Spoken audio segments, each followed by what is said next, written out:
Assalamualaikum warahmatullahi wabarakatuh. Pemirsa, jumpa lagi bersama Orasi. Semua bisa bicara di sini. Pemirsa, ini adalah edisi spesial yang dilaksanakan oleh Orasi karena suasananya berbeda. Kemudian tempatnya juga berbeda.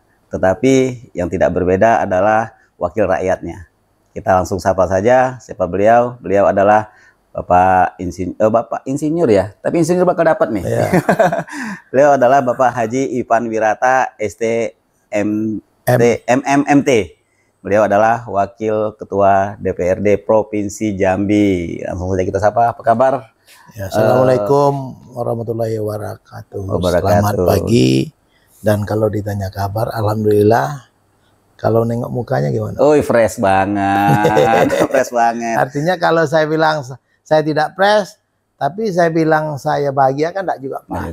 Tapi alhamdulillah sangat-sangat bahagia hari ini. Beliau ini kalau di Jawa Barat ada KDM, kalau di Jambi ada BIW, Bang Ipan Wirata. Bang, beda dong. Beda ya Bang ya. Ya, BIW hari ini diamanahkan sebagai wakil rakyat. Beda. Nah, kita mau diskusiin Bang terkait dengan infrastruktur yang melayani kebutuhan publik. Nah, dan itu menjadi trigger utama karena pemerintah hadir, salah satunya adalah memberikan pelayanan kepada publik. Nah, beberapa waktu terakhir ini tidak hanya menjadi viral, tetapi menjadi jeritan di masyarakat, menjadi penderitaan di masyarakat. Yang itu adalah kondisi terbaliknya daripada indeks kebahagiaan tadi, kebahagiaan yang selama ini digaungkan. Misalnya adanya batu bara, kemudian berdampak kepada kemacetan, mengganggu kepentingan umum. Sehingga dimunculkanlah ide untuk membangun sarana atau fasilitas jalan khusus batu bara. Tetapi sampai hari ini itu belum terrealisasi. Nah, sebelum bicara tentang apa yang harus dilakukan, kami kepengen juga tahu gimana Pak Ipan memandang kondisi ini pada hari ini. Supaya pemirsa kita juga mengetahui bahwa ini tidak hanya berjalan pada waktu yang singkat, ini sudah berjalan panjang ini. Silakan Bang. Ya, terima kasih. Alhamdulillah hari ini saya bersama JTV ya, untuk memberikan sebuah kolaborasi ya. Artinya dipandang perlu seorang wakil ketua DPR, anggota DPR yang selalu memberi suara ya sesuai dengan tupoksinya. Saya bicara harus sesuai dengan tupoksi. Yang mana anggota DPR pertama tupoksinya sebagai pengawasannya. Ya, fungsi pengawasan. Fungsi pengawasan. Artinya nyambung lah. Artinya apa yang menjadi keperluan masyarakat, kebutuhan masyarakat, masalah infrastruktur, masalah transportasi, mengatur. Artinya supaya masyarakat, pemerintah dalam kebijakan publiknya membangun jalan, itu bisa meningkatkan kesejahteraan, meningkatkan pertumbuhan ekonomi kalau itu lancar. Kalau itu mengangkut barang dan jasa itu sesuai dengan apa yang dituju. Mungkin dari kalau bicara batu bara, dari mulut tambang sampai ke pelabuhan, itu berjalan lancar. Yang kemudian tidak merugikan dampak-dampak ekonomi lainnya. Tadi kemacetan. Dan ini selalu menjadi hal-hal yang viral dengan tidak diatur, dengan tidak teratur, dengan jumlahnya yang juga mengganggu suasana jalan. Artinya kan ini apalagi kalau bicara kecelakaan. Apakah lagi apabila terjadi kemacetan. Nah, inilah yang menurut kita sebagai kami fungsi pengawasan ini kami harus plototin terus. Nah, kalau bicara pengawasan pasti ada solusi. Bagaimana anggarannya untuk menyelesaikan itu ada fungsi budgeting. Bagaimana Pak Gubernur bisa melakukan pembangunan untuk akses ini lancar. Nah, salah saya ada yang pernah apakah dijanjikan atau merupakan kebutuhan bagi aksesibilitas transportasi batu bara ini dengan adanya groundbreaking ya. Ada 3 perusahaan. Nah. Yang tidak salah saya itu pertama PT Bulian Propertindo. Ya. Itu tidak salah saya, dia akan mampu membangun jalan 143 km. Itu di lokasi Sorolangun, Batanghari, dan Jambi. Itu tepatnya dari Mendiangin ya. Mendiangin sampai di yang menjadi sekarang viral itu ya. Itu di Aurduri itu ya. Yang menjadi TUKS, terminal untuk keperluan sendiri, ya. Keperluan sendiri. Itu yang menjadi outlet dari Mulut Tambang dan sampai sekarang itu ada perbedaan. Dulu disetujui oleh tidak disetujui izin lingkungan oleh wali kota, kedengaran sekarang katanya mau disetujui lagi. Dan kemudian dulu itu oleh PT SAS, sekarang sudah takeover. Udah ada takeover pula dengan PT yang lainnya. Baru. Ini kan hal-hal yang ujungnya membuat yang dari groundbreaking tadi, khusus PT SAS tadi, itu kan menjadi kendala sampai sekarang itu yang belum terselesaikan ujungnya. Ketidakpersediaan masyarakat Muaro Jambi menerima dibangun stockpile, ya kan? Yang kemudian satu sisi ada peluang lagi wali kota untuk mengizinkannya, yang kemudian secara RT RW lokasi tersebut adalah ya tadi kan adalah tata ruangnya di pertanian. Nah, dan bagaimana ini aturan ini dan bisa dilakukan perubahan. Dan ini dengan undang-undang pertanian berkelanjutan, ini kan pertanian tidak boleh. Artinya di tata guna lahannya tidak boleh dialihfungsikan. Tapi ada cara bisa dialihfungsikan dengan syarat luas areal umpamanya berapa hektar dicarikan lokasi, ya artinya tukar guling mungkin 2 kali lipat dari itu juga bisa dilakukan. Tapi proses izin saya nih kadang-kadang berpikir itu ada kontradiksi antara kepinginan jalan khususnya cepat selesai supaya investasi batubara ini sesuai dengan kuota 35 juta ini bisa terrealisasikan, tapi satu sisi aturan ada yang dilanggar gitu. Nah, begitu loh. Jadi artinya jangan sampai masyarakat juga menilai subjektif terhadap kebijakan apa yang kami dorong ini gitu loh. Tapi diselesaikan secara aturan, dan sudah itu dipahami kepada masyarakat, disosialisasi kemana-mana, berdampak investasi pendapatan dari bagi hasil batu bara itu artinya berdampak kepada kesehatan masyarakat gitu. Tapi jangan sampai lingkungan tidak diperhatikan. Nah, itu baru dari itu yang PT SAS, dia kan ada 3. Itu kebetulan lokasi di tadi Kota Jambi, Sorolangun ke Kota Jambi, Kota Jambi. Yang kemudian ada lagi PT Inti Tirta Prima Sakti. Itu groundbreaking dulu 5 km. Itu kan lokasi pelabuhannya di Desa Tenam ya. Itu kan cuman itu saya lihat ini sangat progres. Karena dia berani membangun underpass. Ya, underpass artinya dia punya investasi yang bagus dan pelabuhannya bukan pelabuhan TUKS lagi, tapi pelabuhan khusus. Nah, itu dibangun. Artinya kita dukung. Artinya volume dari transportasi pengangkutan batu bara itu bisa diurai dari 3 investor tadi. Tapi sampai sekarang belum ada groundbreaking, ada peresmian penyelesaian, tapi sekarang kita menunggunya belum. Itu fungsi dari pengawasan kan gitu.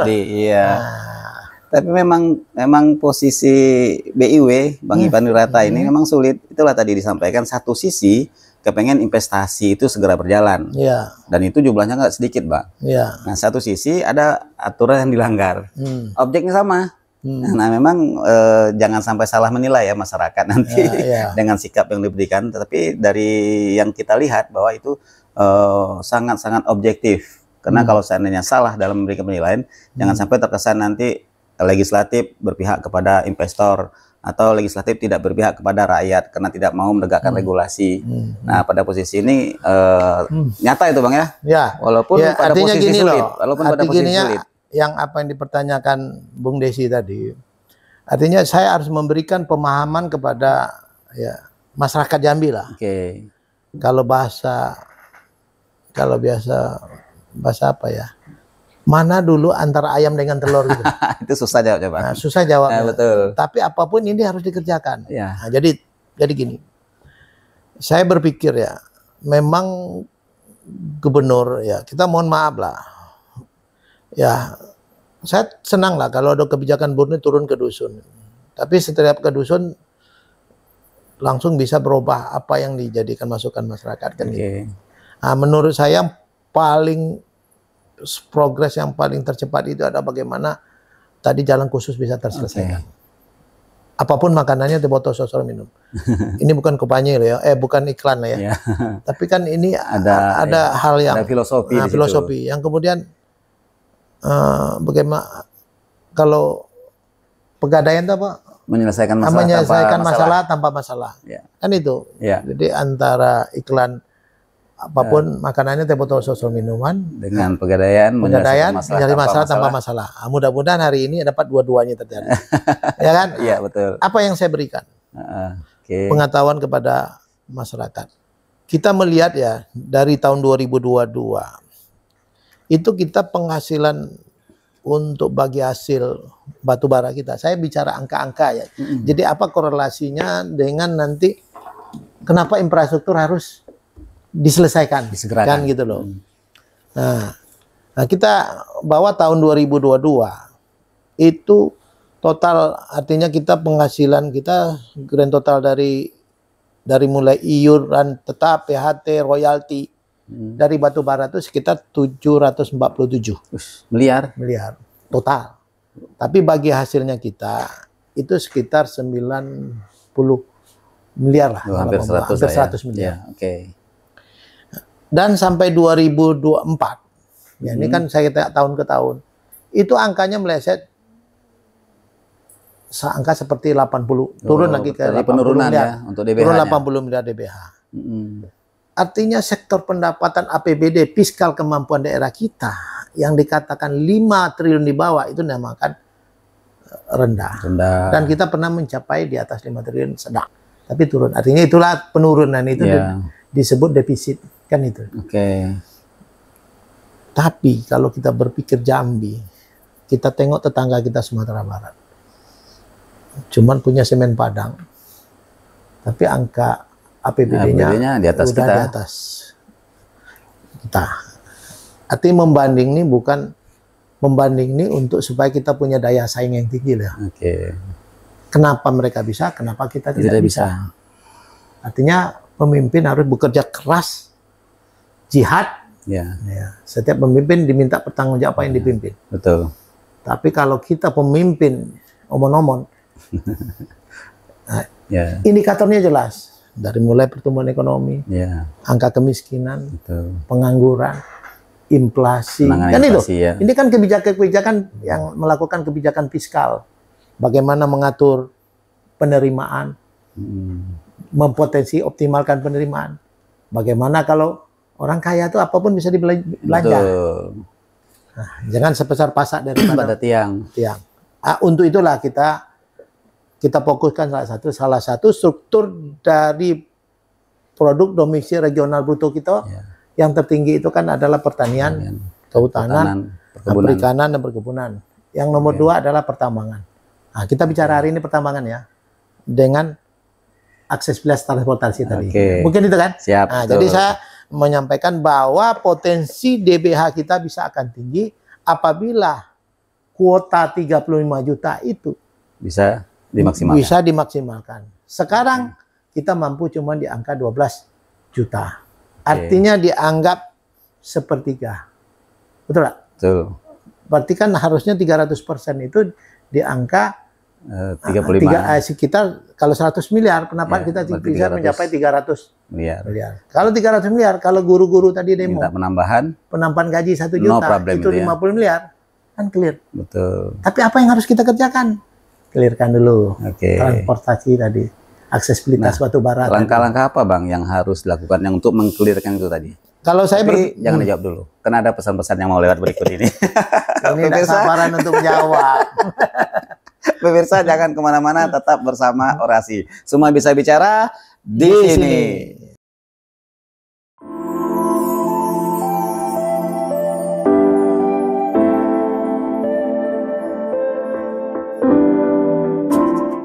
Pemirsa kembali bersama Orasi. Semua bisa bicara di sini. Nah tadi sempat terputus Bang. Dan saya lihat begitu antusiasnya BIW dalam menyikapi terkait dengan jalan khusus batubara ini. Jadi tadi kita tersangkut di harus menyelesaikan jalan batubara ini. Apa-apa saja kira Bang yang harus dilakukan, terutama oleh pemerintah Provinsi Jambi, sehingga yang hari ini kata orangnya itu kesandat, tertahan, ya belum bisa berlanjut, dan apa saja sehingga itu bisa berlanjut, dan ini bisa menjadi layanan publik juga dengan pembangunan infrastruktur jalan khusus batubara ini. Ya, yang jelas sangat dipentingkan itu pertama komitmen. Dalam membuat sebuah komitmen, kenapa dilakukan groundbreaking? Kan pasti ada MOU ya. Pasti sudah ada perhitungan dari mulai kajian, dari feasible study atau studi kelayakan, analisis mengenai dampak lingkungannya, DED-nya terhadap lingkungan, terhadap pembiayaan, terhadap sumber pembiayaan. Makanya yang saya sedihkan kalau ada groundbreaking berarti ada penekanan MOU. Tapi sampai sekarang bahasa Bung Desi tadi tersendat-sendat seakan-akan tidak serius ada apa namanya sesuatu hal yang menjadi kenyataan kan gitu loh. Apa langkahnya? Ya tadi kan ini dampak yang angan-angan kita mimpi tadi 3 jalan khusus itu berdampak yang kita rasakan setiap hari apa?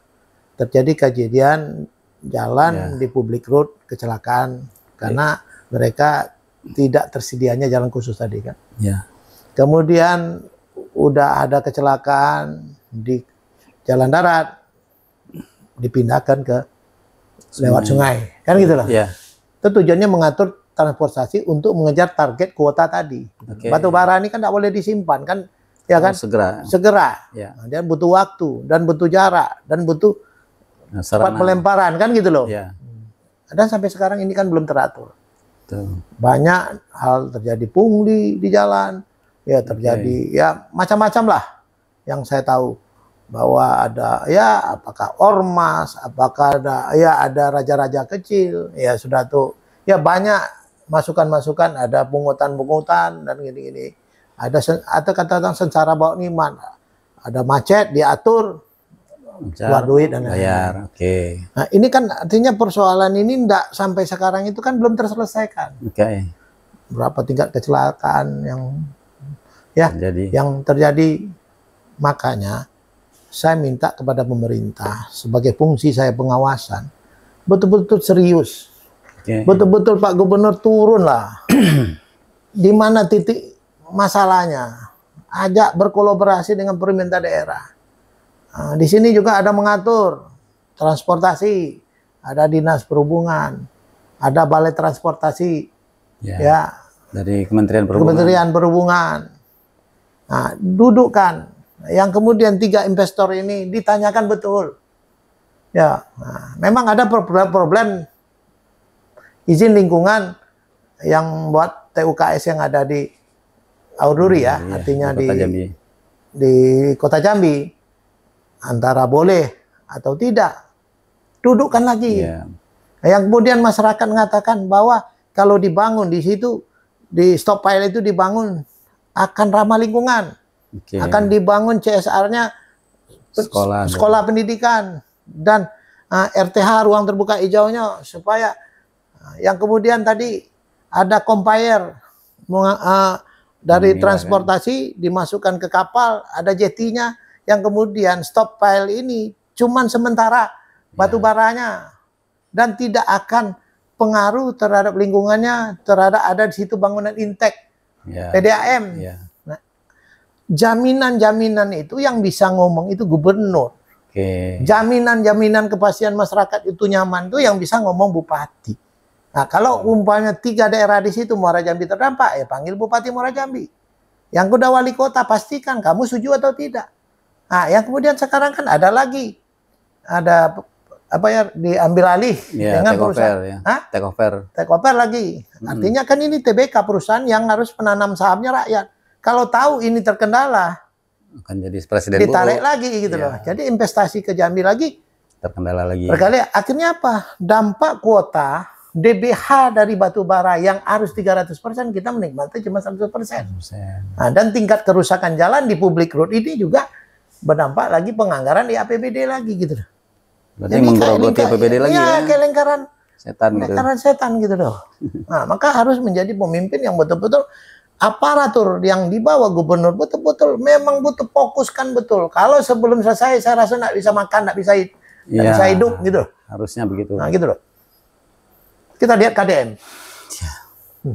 Memang kadang melangkai aturan. Nah, kalau nggak ada laporan APBD, akhirnya pakai kantong dia dewe.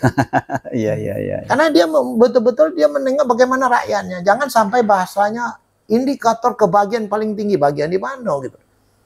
Orang paman dari Suralangun, kemarin saya kebetulan tes di Unja, yang lingkungan kawan-kawan ini kebetulan dari Suralangun, dari Merangin, Pak, kami mikir kalau malam Pak, nggak akan sampai karena banyak mobil batu bara yang gini. Nah, pada satu sisi kita juga melarang batu bara, bagaimana supir-supir, ya kan? Iya. Artinya diselesaikan secara komprehensif dan holistik gini. Bagaimanapun caranya, bagaimana investor ini dipastikan kalau kamu tidak mampu, contoh PT Putra Bulian yang telah mengidentifikasi ganti rugi lahan sampai sekarang tidak jelas. Artinya ada tol katanya. Kasih tahu, kau kalau tidak berani, bendera putih itu apa? Bendera putih. Dan Pak Gubernur segera cari siapa yang menggantinya gitu loh. Jadi terjawab lah.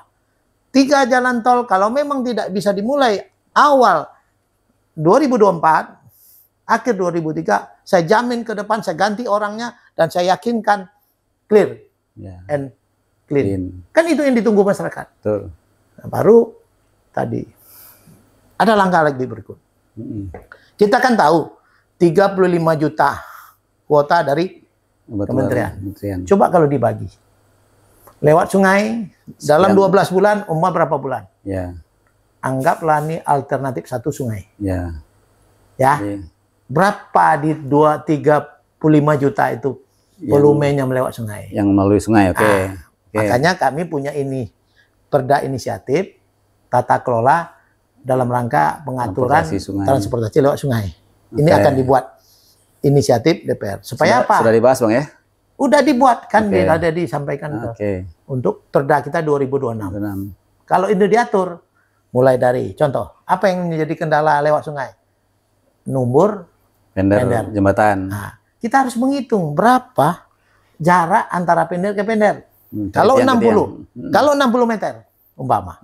Berarti kan lebar kapal harus 30 meter. Lebar tongkang itu ya. Lebar tongkangnya 30 meter.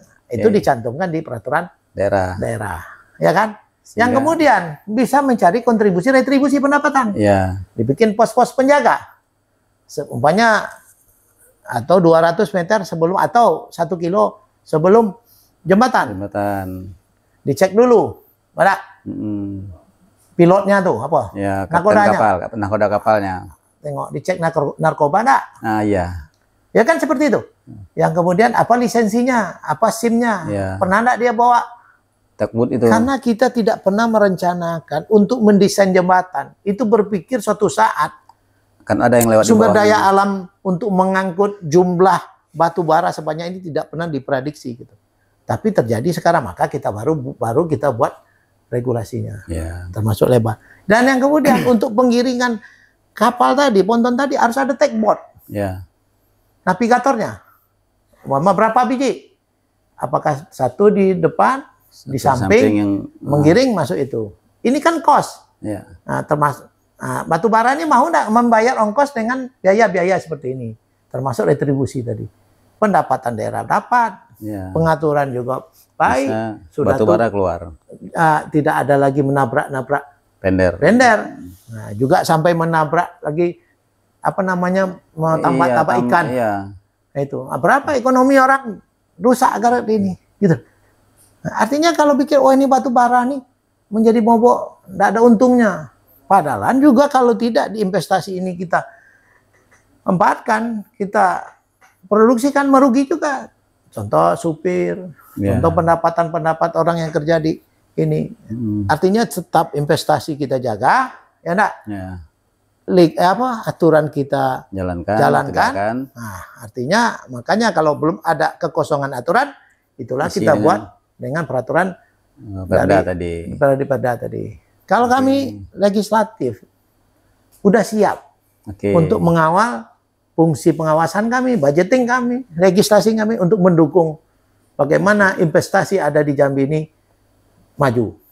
Target tadi 35 juta yang mampu cuman 12 juta ton dengan adanya jalan khusus tadi, dengan kolaborasi kerja keras pemerintahan Al-Haris mantap jilid 2 ini maksimal. Ya kalau dikasih apalah sebuah komitmen dengan para OPD-nya. Kalau kita tidak mampu menyelesaikan ini, konsekuensinya ini ganti, pecat. Itu tadi kalau optimal lewat sungai. Sekali lagi ada 3 ruas tadi lagi kan, dengan jalan khusus dimaksimalkan. Contoh, katanya kendaraan itu sekitar dibagi-bagi berapa dari 35 juta itu lewat sungai, berapa 35 juta itu umpama melewat dari jalan khusus 1, 2, 3 tadi dibagi-bagi, pecah ya. Dan sisanya diperbolehkan lewat public road. Tapi tetap bersyarat. Artinya ya taat terhadap MST tadi. Beban muatan yang diperbolehkan tadi. Umpama kelas 3A, muatan kalau 2 sumbu, di belakang 8 ton, di depan 6 ton, 14 ton. Tidak boleh lebih. Ada yang 3 sumbu, 8 tambah 8, 16, 22 ton, diisi 43 ton. Kan Dan itu yang banyak terjadi. Jadi, kalau kita membangun jalan aspal itu, umur rencananya 15 tahun, kalau beban tonase ini tidak ditertibkan, itu jalan menjadi 2 tahun udah rusak. Dan bayangan anggaran APBD cuman untuk memperbaiki jalan terus. Nah, berarti 1 periode bupati itu menyelesaikan untuk jalan 3 periode gitu loh. Kalau taat seluruhnya dari tadi pembebanan. Odol tadi. Overdimensi, overload. Nah, itulah. Jadi ini apa ya? Saling ketergantungan. Itulah merupakan kebijakan gubernur ke depan, betul-betul the right man and the right place. Taruhlah orang sesuai dengan ahlinya. Ya, betul. Ada respon dari eksekutif gimana, Bang? Apa tuh? Terkait dengan upaya-upaya itu tadi. Apa memang ada membangun komunikasi dengan legislatif? Kalau hal-hal yang gini saya rasa dari mulai Pak Gubernur menjabat, masalah batubara dari HBA dulu juga zamannya, ini kan menjadi terus bergulir. Tapi sampai sekarang belum ada hasilnya yang mempunyai kepastian gitu. Contohnya kan baru 12 juta aja. Artinya kan tidak ada meningkat. Tidak ada penambahan. Nah, berarti kalau proses peningkatan itu tadi kan sebenarnya ada tadi strategisnya. Nah, kalau dibagi 4 aja tadi. 1 lewat sungai berapa ton? Lewat tenam berapa ton? Lewat PT SAS berapa ton? Lewat public road berapa ton? Kita public road kan sampai katanya 12.000 mobil. Dianggap aja kita kasih kesempatan 20% dari 12.000. Anggaplah 4.000. Kan aman. Kalau 4.000 jumlah kendaraan yang melewati public road jalan nasional, berarti masih aman. Tidak ada lagi. Artinya pungli. Nah, tidak perlu lagi pakai rest area ini. Kalau ini cuman dari mulut tambang ke tempat ke pelabuhan, apakah ke TUKS, apakah pelabuhan khusus, apakah ke Talang Duku. Nah, itu saya rasa aman dan nyaman. Artinya infrastruktur yang untuk kemaslahatan umat yang berkaitan dengan jalan bisa clear dengan adanya keseriusan dari kepala daerahnya, kemudian keseriusan dari investornya, dan juga ketaatan dalam melaksanakan aturan. Nah, infrastruktur apa lagi, Bang, yang kira-kira yang harus disegerakan, yang itu juga menyangkut kepentingan publik? Tapi jangan dijawab dulu, karena ada pesan-pesan berikut ini. Pemirsa jangan kemana-mana, tetap bersama Orasi. Semua bisa bicara di sini.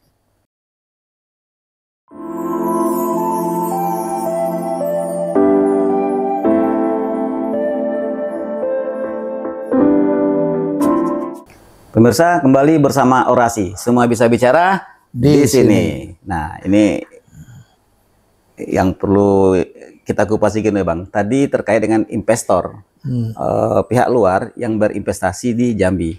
Nah, sekarang kita cerita terkait dengan anggaran yang memang murni bersumber dari APBD yang dibelanjakan untuk kepentingan publik, seperti pembangunan stadion, kemudian seperti pembangunan masjid sebagai ikonnya Provinsi Jambi. Nah, ini juga meninggalkan persoalan, Bang.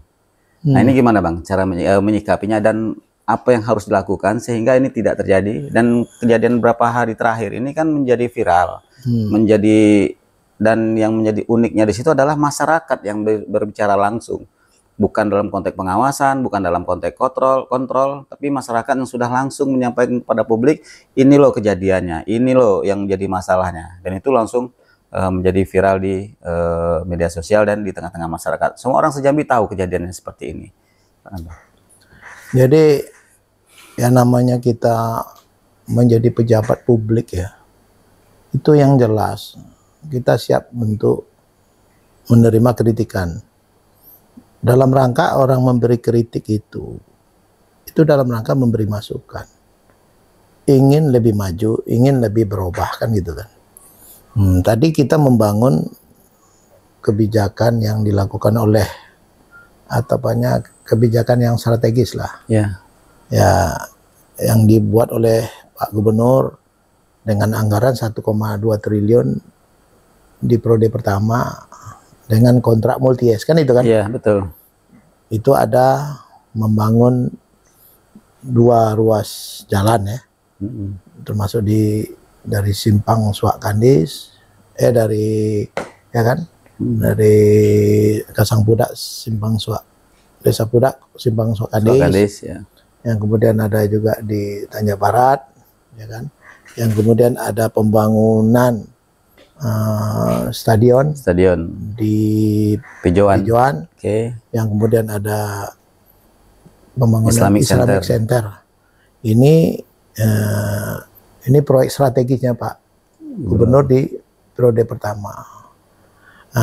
Tujuan kita membangun proyek strategis itu dampak multiplier effect dari pembangunan itu berdampak kepada pertumbuhan ekonomi minimal sekitar dari daerah lokasi yang dibangun.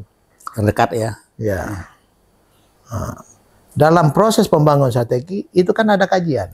Namanya dikaji secara feasible study, studi kelayakan. Dulu ada 3. Apakah di lokasi stadion itu, apakah dibangun di Muara Jambi. Kebetulan di Muara Jambi semua. Ada Sungai Gelam, ada di Pondok Meja, ya kan? Ada di Pijoan. Secara feasible study, akhirnya terpilihlah di Pijoan.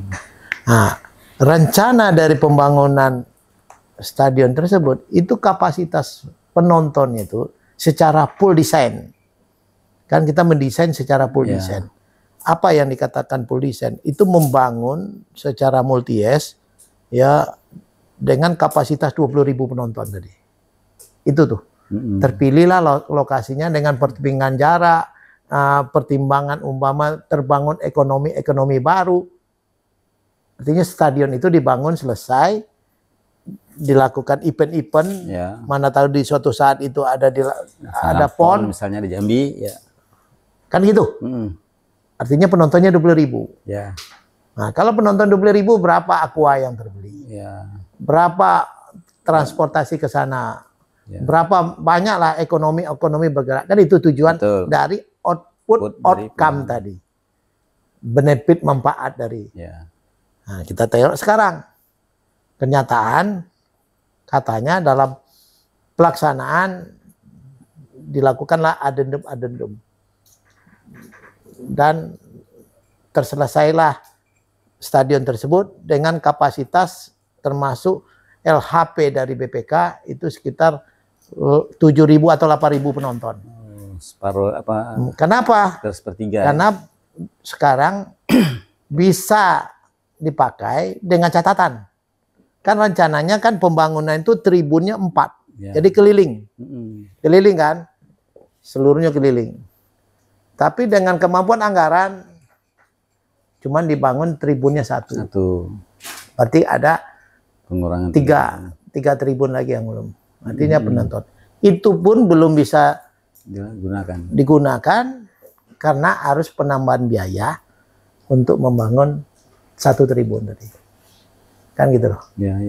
Artinya penonton tidak pakai atap lah. Kalau hujan cuman bisa yang segitu lagi ada kikir seperti itu. Iya. Nah, kan gitu loh. Ini kan problem permasalahan. Kalau tidak dilakukan, dibuat event-event apa untuk supaya tadi target penonton 8.000 itu, artinya jadi beban. Jadi beban pemeliharaan untuk listrik dan lain-lain. Kan gitu loh. Setiap dibangun pasti ada benefitnya. Gitu. Itu dari fungsi pengawasan saya selaku wakil anggota DPR, dan budgetingnya lagi dikeluarkan juga belum berdampak gitu loh. Ya kalau boleh cita-cita boleh besar, tapi kan harus realitanya harus juga output outcome-nya juga dinilai berdampak positif bagi masyarakat. Itu yang dipertanyakan lagi kan harus dianggarkan lagi di anggaran berikutnya. Nih. Apakah kawan-kawan DPR setuju? Kita lihat aja. Kita lihat ya nanti. Nah, ini pertimbangan. Artinya kalau tidak dianggarkan, tidak disetujui dan tidak ada kegiatan, artinya investasi mati. Duit kita cuma habis untuk pemeliharaan. Itu penilaian saya. Mana lagi? Iya. Itu stadion. Ya. Oke. Yang Islamic Center? Islamic Center. Ini kan fundamental kita untuk membangun Jambi itu kan punya capacity building. Artinya punya nilai-nilai agama. Ya. Itulah kita membuat suatu proyek strategis, itu namanya Islamic Center. Pusat kajian-kajian Islam lah. Ada di bangunan strukturnya ada di situ. Kebetulan itu di depan. Kalau setiap orang luar datang ke Jambi, pertama sekali keluar dari parkir kita lihatlah bangunan Islamic Center. Sekarang apa yang terjadi? Memang ada perdebatan pola pandang saya dengan kepala dinas PU ya. Yang kemudian Islamic Center, saya bukan secara memandang secara subjektif, tapi fungsi pengawasan saya harus saya tunjukkan kepada rakyat. Ini biaya 150 miliar ini seharusnya masjid itu dinikmati oleh masyarakat karena Pak Gubernur lah berani. Kalau lah Pak Gubernur membuka, mengizinkan, itu dianggap sudah diresmikan. Itu waktu bulan puasa. Bulan puasa kemarin. Dan sholat Id Lebaran. Ya, berjemaah di situ. Akhirnya di saat saya sholat itu aja masih basah waktu kan. Tampias itu juga artinya menurut saya pembangunan ini belum clear and clean kan gitu. Dalam perjalanan mulailah tadi bukan ada tendensi politik, bukan atau mencari kambing hitam atau menjelekkan gubernur atau ini. Itu kan masyarakat yang kebetulan sholat itu ya kan saya lihat di media bahwa kebanjiran di dalamnya, tapi udah dikantor oleh Kadis PU bahwa itu ada pipanya atau saluran-salurannya, drainasenya yang belum deh. Apapun jawabannya kan tetap yang salah kan kontraktor. Tidak boleh kita membalas pantun posisi ini, selesaikan secara segera gitu. Moto PU itu apa? Bekerja keras, bergerak cepat, berindak tepat. Nggak ada dia membalas pantun enggak kalau orang PU. Akhirnya saya sebagai mantan kepala dinas PU, wakil ketua DPR, kalau saya diam, apa gunanya saya jadi wakil ketua DPR? Kalau saya memberi arahan sebagai fungsi budgeting saya ini dirugikan, ya diterima dong. Artinya jangan kita sama-sama, Pak Sekda membilang, kan masih ada duit jaminan 5%. Apakah ngerti orang keluar masjid hujan, tidak bisa sholat ngomong, sabar ya, ada 5% untuk memperbaikinya. Kan begitu. Artinya langsung ditunjukkan perbaiki segera. Yang bocor-bocor itu saya jamin yang bocor-bocor ini minggu depan Bapak sholat tidak akan terjadi lagi. Itu yang namanya indikator kebahagiaan tadi. Jadi orang tidak demo, jangan sholat di situ. Hujan. plafonnya jatuh. Rontok. Nanti gitu-gitu jangan-jangan kerangkanya yang jatuh mati gitu kan. Itu harus ditabayunkan, diklarifikasikan kepada rakyat. Beri kepastian bahwa Islamic Center ini dengan investasi ini 150 miliar bisa digunakan. Ya. Dan masyarakat itu kan nyaman. Bangunan indoor. Ya. Arti mayor, pembangunan infrastruktur mayor. Ya. Masa mayor bisa membatalkan orang beribadah gara-gara konstruksinya tidak bisa berfungsi baik. Di kualitas yang baik tadi. Kan itu enggak? Ya. Kalau dia kualitas baik kan tidak mungkin bocor. Tidak mungkin tersumbat. Kan ada fungsi pengawasan. Ya. Salah satu membangun itu pertama, dia punya ada konsultan perencana. Ya. Yang kedua, ada kontraktor pelaksana. Yang ketiga, ada manajemen Pengawas. konstruksi yang mendampingkan setiap apa kebijakan-kebijakan, ada perubahan, ada dendum dan lain-lain itu ada. Ya. Ya. Yang keempat, ada pengawasan internal dari PU. Nah, di PU itu ada boleh pengawas, ada koordinator lawas, ada pula di situ PPTK, lengkap ya, ada kepala bidangnya. Nah, ya. kenapa kalau ada hujan, ada ini, siapa yang salah? Ya PU. Dan kita siap mengatakan salah. Perbaiki dong. Jangan dicari, apa ya? Pembenaran.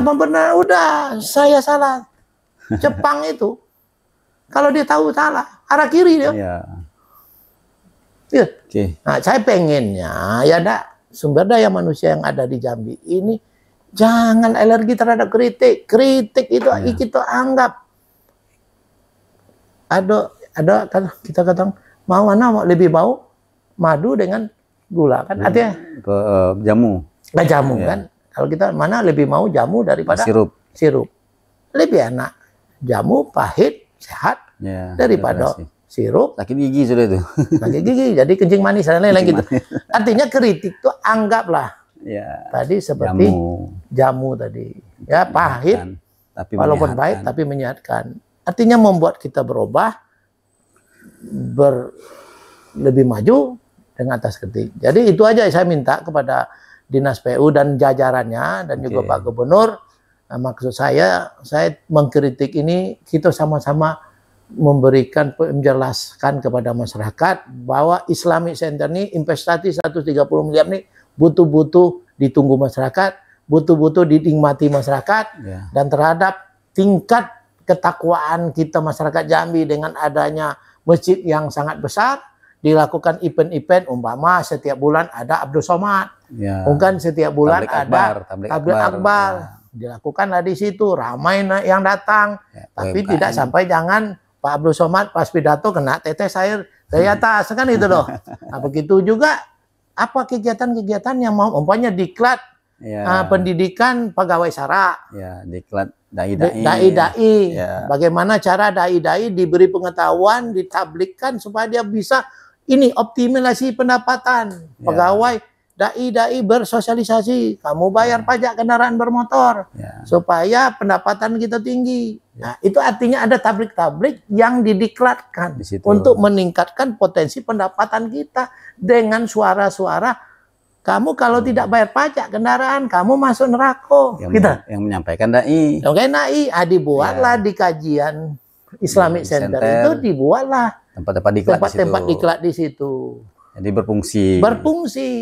Jadi apa yang dibangun? Wah, banyak kegiatan-kegiatan. Mungkin untuk tempat-tempat apis-apis Quran, anak-anak miskin yang tidak bisa bayar ngaji, diidentifikasikan, diinventarisasi, dibuat di situ gitu loh. Jadi ketahuan, ini jangan mikir bocor. Jangan pikir mau pembangunan B lagi, itu bukan pikir rakyat, nggak boleh berpikir ke situ. Maka sekarang bedanya, kalau dulu nggak ada TikTok. Orang tujuannya TikTok mencari viewer kan. Nah, ini juga sebagai kontrol malah. Maka gitu loh. Nah, kalau bagi saya ya ke Pak Gubernur, ke jajarannya, ya alhamdulillah hari ini saya diajak dialog. Ya saya kulil haku walau kana muron, sampai kebenaran itu walaupun pahit wajib disampaikan walaupun itu pahit. Baik. Bang Ipan Wirata dan mungkin kena waktu juga nih Bang, keterbatasan kita ada durasi. Mungkin closing statement Bang terkait dengan infrastruktur yang ada di Provinsi Jambi ini di edisi terakhir ini.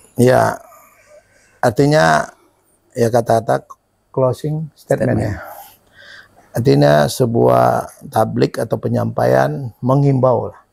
Kita sebagai aparatur pemerintah yang kebetulan saya di Wakil Ketua DPR selalu memberi semangat, selalu mengedukasi kepada masyarakat bahwa Jambi ini kaya.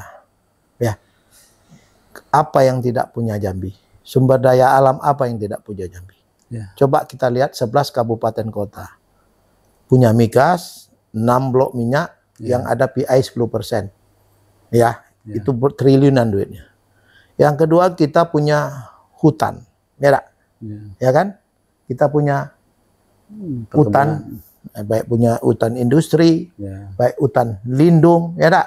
Sudah tuh sampai dulu ingat bahwa dulu Presiden Inggris itu kan, Raja Inggris, Inggris yang menganggapkan bahwa hutan kita dijaga. Ini ada kompensasi yang sangat BOCF ya. BOCF. Itu yang 7 juta dolar itu potensi pendapatan. Artinya kita menjaga hutan aja kita dapat kontribusi dari Bank Dunia gitu. Itu segi pendapatan. Yang kemudian kita punya batu bara, ya. Kita punya perkebunan sawit yang hampir 1,2 juta. Nanti hilirisasinya bagaimana biodiesel, ya kan? Artinya potensi sumber daya alam ini bisa tergambar, bisa dinikmati oleh masyarakat sejahtera dengan pendapatan kita tidak ketergantungan lagi dari pemerintah pusat. Makanya bagaimana mengoptimasi seluruh pendapatan kita, potensi pendapatan sumber daya alam ini, pariwisata ini semua, supaya APBD kita ke depan 2029 di angka 7 triliun. Ketika dengan angka 7 triliun itu? Kalau angka 7 triliun APBD kita, berarti fiskal kita dikatakan fiskal yang sehat. Ada ukuran rendah, ada sedang, ada maju. Kalau bisa kita, Provinsi Jambi, kategori fiskal kemampuan daerahnya untuk berbelanja, memenuhi kebutuhan publik harus di atas 7 triliun. Itulah saya punya cita-cita untuk seluruh pemimpin-pemimpin ada di Provinsi Jambi untuk berkolaborasi, sinergi, berkoordinasi, kerja bersama supaya potensi alam kita, dan kita adalah posisi secara geografi kita di tengah, kita punya nanti suatu saat kita punya Ujung Jabung, kita punya kawasan ekonomi khusus, seluruh produksi sumber daya alam kita hilirisasinya ada di Ujung Jabung. Dan Ujung Jabung ini menjadi interland dari pelabuhan internasional adalah Batam.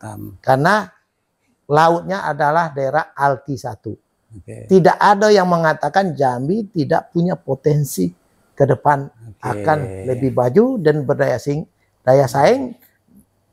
Rengat nanti bisa lari ke Ujung Jabung, Sumatera Selatan bisa lari ke Ujung Jabung. Akhirnya jangan sampai kata-kata kalau ke Jambi ini cuma untuk kencing doang. Tapi datang ke Jambi menikmati pariwisata dan putaran ekonominya, duit yang beredar itu kalau bisa orang Sumsel beredar di Jambi. Jangan sampai duit Jambi beredar ke luar daerah. Itulah. Baik, terima kasih Bang Ipan Wireta. Ternyata luar biasa sekali dan kita berharap apa yang disampaikan tadi ini bisa memberikan pencerahan bagi para pihak. Karena memang kapasitasnya sangat pas sebagai wakil rakyat, sebagai wakil ketua DPR.